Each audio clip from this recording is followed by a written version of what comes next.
What is up, guys? Exotic Cactus here. Thank you so much for stopping by, and today we are going to be going over the 5 most underrated exotic weapons in all of PvE for Destiny 2. Now, I've used DestinyTracker.com's usage rates to make a couple videos in the past, including the 10 most used exotic weapons, and those are a mix of the best and or easiest to get exotics, and then the 10 least used exotic weapons. Those are some of the worst and or hardest to get. But there's so many weapons on this big list of exotics that have usage rates way lower than they deserve. Like, these are actually good exotic weapons that more people should be using, but they just aren't for whatever reason.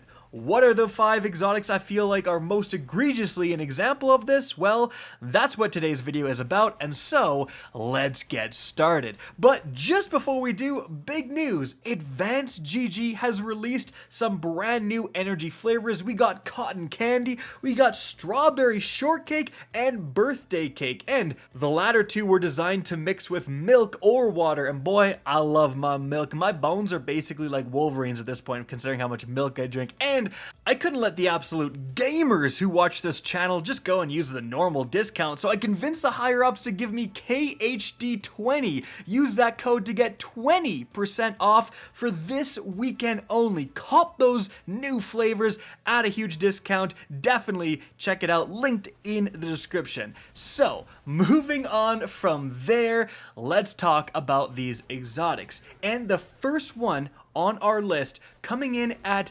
0.221% in 19th place overall, is the Sunshot exotic hand cannon.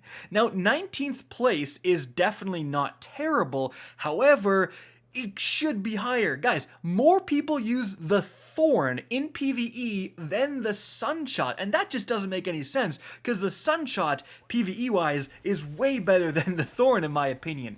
So, first off, you have explosive rounds all the time, and that means you can carry your damage over range really well with the hand cannon. Very valuable kind of intrinsic perk.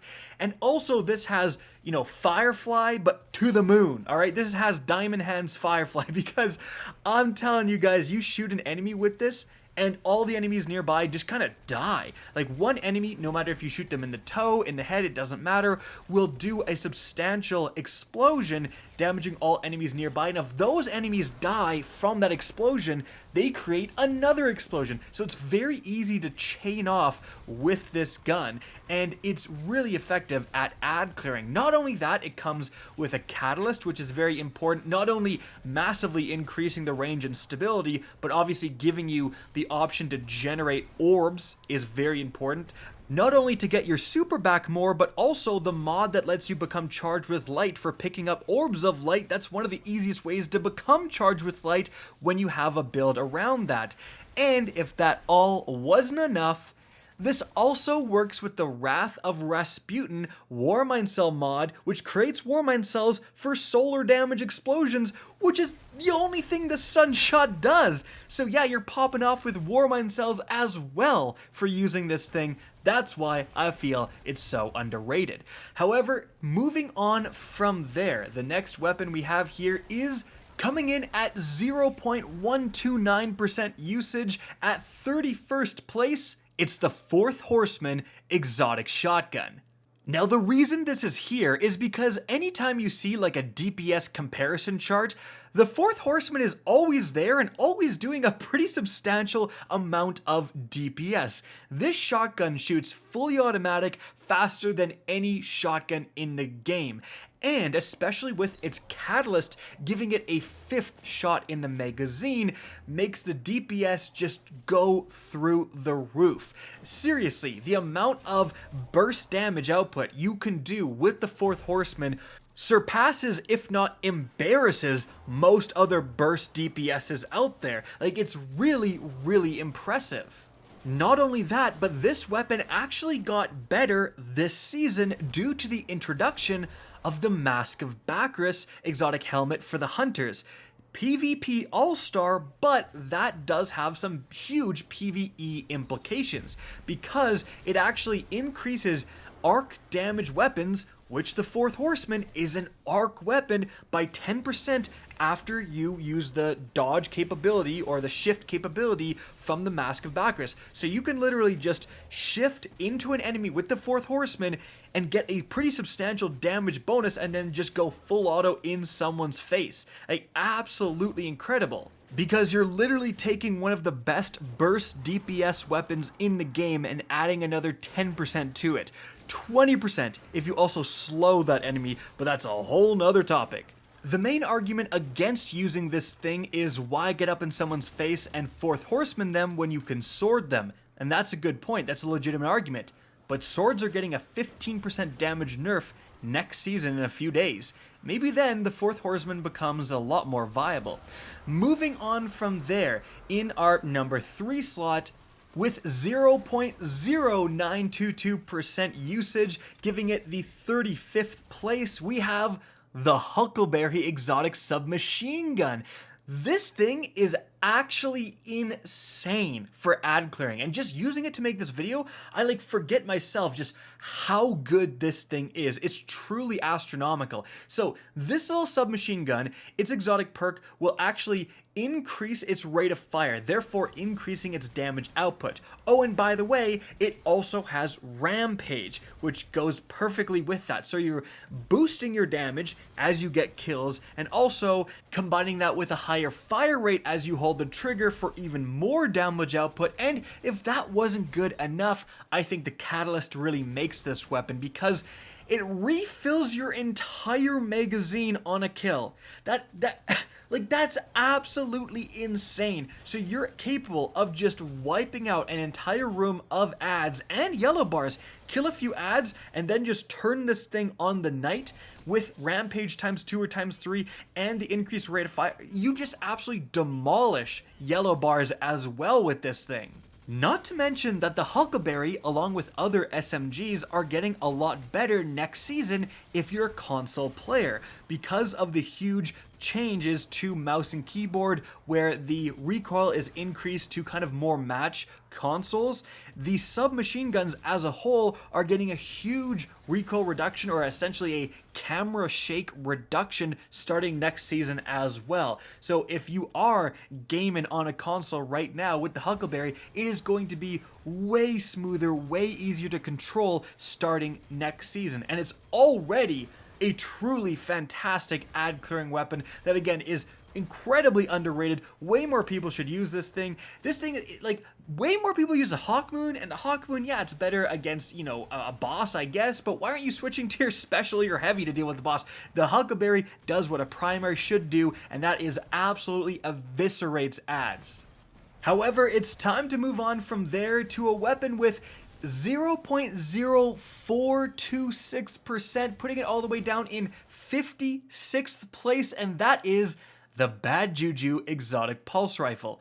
This thing never sees any play, and I don't know, I legitimately, for the life of me, don't know why, because I love this thing. I didn't have to like pull this out of my vault. I just had this on my characters because I legitimately use it a decent amount of the time. I think this is one of the best exotic primaries in the entire game, and I don't know why it sees such embarrassingly little play. Because this weapon is going to increase your damage after getting a kill. So it basically has Rampage built in.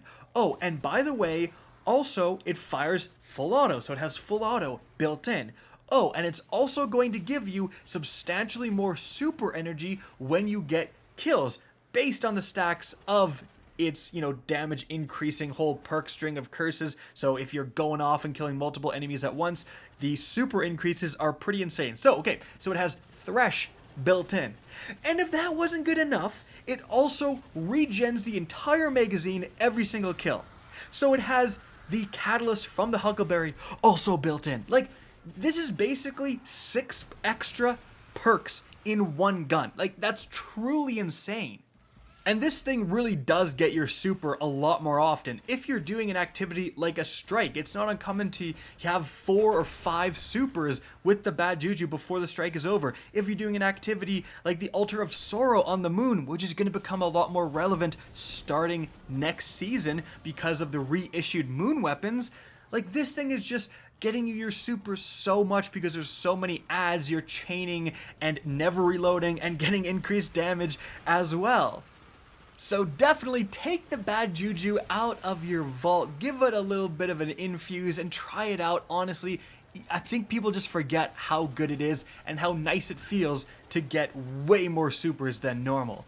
But moving on from there, the number one, like most underrated exotic right now by far, coming in at 0.024%, it's the Legend of Accurious Heavy Shotgun. And this puts it in, I'm not making this up, 69th place overall for exotic PvE usage.